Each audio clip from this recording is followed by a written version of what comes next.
These are the area of concern. हे area of concern आहेत. सर्वात महत्त्वाचं फर्स्ट सर्व्हिस प्रोव्हिजन, बी आहे पेशंट्स राईट्स, सी आहे इनपुट्स आणि डी आहे support services, E clinical services, infection control, quality management आणि एच शेवटचं म्हणजे आउटकम इंडिकेटर्स. हे आपले एरिया ऑफ कन्सर्न लक्षात ठेवायलाच हवेत. कुठेही आपण प्रत्येक म्हणजे department wise from district hospital ते सबसेंटरपर्यंत हे तर आपल्याला एरिया ऑफ कन्सर्न माहीतच पाहिजेत. ठीक आहे.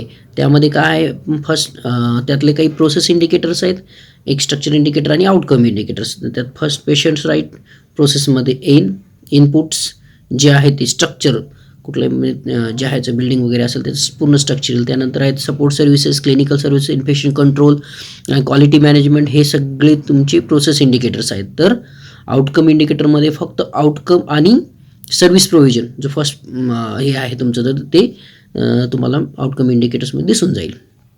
सगळ्यात महत्त्वाचं सर्व्हिस प्रोव्हिजनमध्ये काय येईल मग सर्व्हिस प्रोव्हिजन तुमचं आउटकम इंडिकेटर्समध्ये येणार आहे. त्यातलं फर्स्ट A1 आहेत त्या क्युरेटिव्ह सर्व्हिसेस आहेत. A2 म्हणजे आपल्या RMNCH प्लस RMNCH प्लस ए सर्व्हिसेस. A3 मध्ये तुमच्या डायग्नोस्टिक सर्व्हिसेस आहेत. A4 नॅशनल हेल्थ प्रोग्राम पूर्ण त्यामध्ये कव्हर केले जातात. तर ज्या सपोर्ट सर्व्हिस आहेत ते A5 आणि ॲज पर लोकल नीड्स म्हणजे ज्या त्या स्टेटनुसार किंवा तुमच्या लोकल नीड्सनुसार A6 असतात. त्यातलं सगळ्यात महत्त्वाचं कोड A2 हे स्कोर स्टँडर्ड आहे. तुम्हाला ते त्याचे मिनिमम म्हणजे कुठल्या ह्याच्यामध्ये स्कोर असेल तो 60%च्या वर आलाच पाहिजे. त्या आहेत तुमच्या RMCH प्लस ए सर्व्हिसेस. पुढे आहेत तुमचे service provision standards. A A1 curative सर्व्हिसेसमध्ये काय काय येईल मग ह्या A not applicable to HWC. A1 promotive preventive services are included in UPSC. A2 काय RMNCH प्लस ए सर्व्हिसेस जसं की आर्म सब सेंटरला ते आपण ॲप्लिकेबल नाही आहेत. A3 आहे डायग्नोस्टिक्ससाठी included in arm. A2 types of services. Then A4 national health programme, A5 support services and A6 is as per local needs. पुढे आहेत आपले पेशंट्स राईट्स. त्यातलं B1 आहे म्हणजे पेशंटची पूर्ण माहिती जी आपल्याला आपण प्रोव्हाइड करून इमेज सेक्स ॲड्रेस लाईकवाईज पूर्ण इन्फॉर्मेशन येणार आहे. B2 मध्ये आहे assess and non discrimination. Accessibility आहे, दूर नाही आहे तुमचं, सर्वांना व्यवस्थित डिस्टन्सवर आहे किंवा नॉन डिस्क्रिमिनेशन इथलं जात लिंग यावर आपलं डिस्क्रिमिनेशन होत नाही असं हे B2 आहे. B3 म्हणजे प्रायव्हसी आणि कॉन्फिडेन्शियलिटी.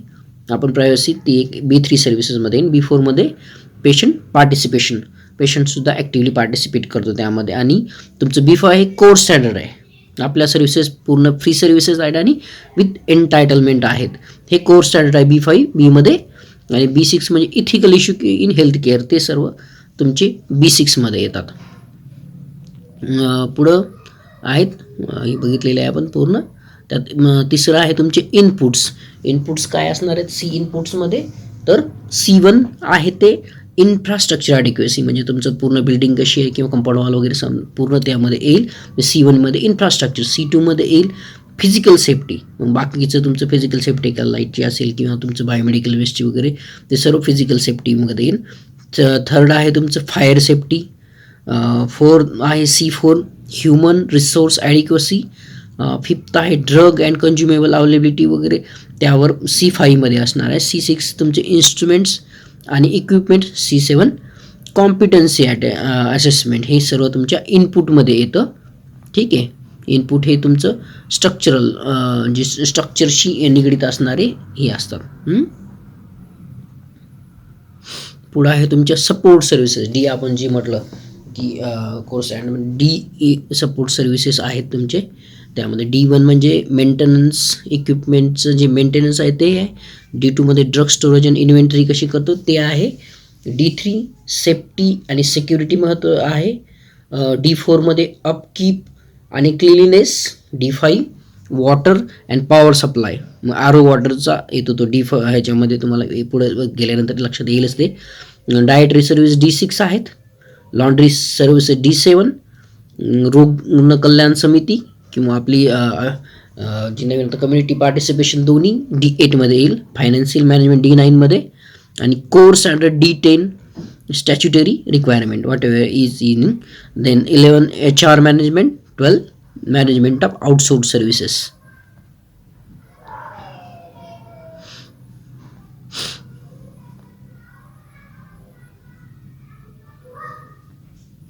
पुढचा एरिया ऑफ कन्सर्न ई आहे, E1 to E9, E10 to E16, then E17 to E22, E23 and E24. मग देन E1 ते E9 मध्ये काय येणार आहे तुमच्या, registration, consultation, admission, clinical assessment, reassessment. E3 मध्ये continuity of care and referrals. E4 मध्ये nursing care, high risk. E5 मध्ये high risk and vulnerable patients. E6 मध्ये standard treatment guidelines. E7 drug administration.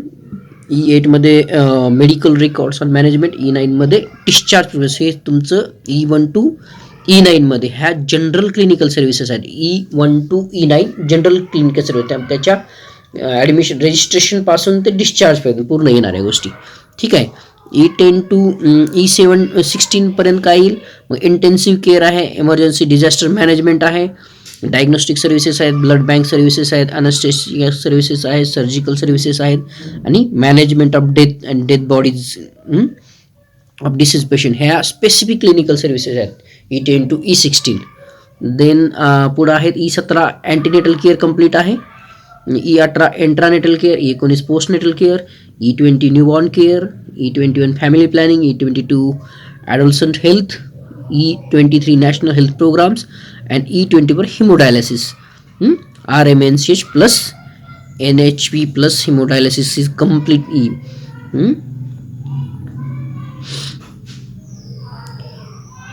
And then E area of concern, E clinical service exclusive standard for Ayushman Arogya sub center. That E8 is ophthalmic ENT services, E9 mental health elements, E10 communicable disease, E11 NCD, E12 is elderly and palliative care. Then area of concern, F infection control program, hand hygiene. Third one is personal protection, instrument processing आणि autoclaving. 5वं आहे ते तुमचं environmental control, आणि 6वं आहे ते biomedical waste management.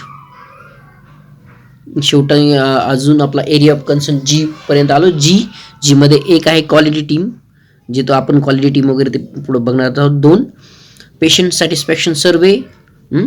Then ESS internal. तिसरा आहे internal and external quality assurance programme. 4था आहे स्टँडर्ड ऑपरेटिंग प्रोसिजर्स. 5वां आहे प्रोसेस मॅपिंग. 6वां आहे quality policy, quality objectives, vision, mission, quality tools. 8वां आहे method of risk management framework.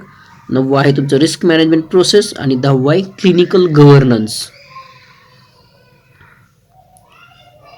सगळ्यात शेवटचे तुमचे आउटकम जे आहे ते स्टँडर्ड्स. त्यात H1 आहे productivity, efficacy, H2 clinical care safety, H3 H4 service quality, H2 मध्ये मीट द बेंचमार्क मेन्शन केले ॲज इन UPSC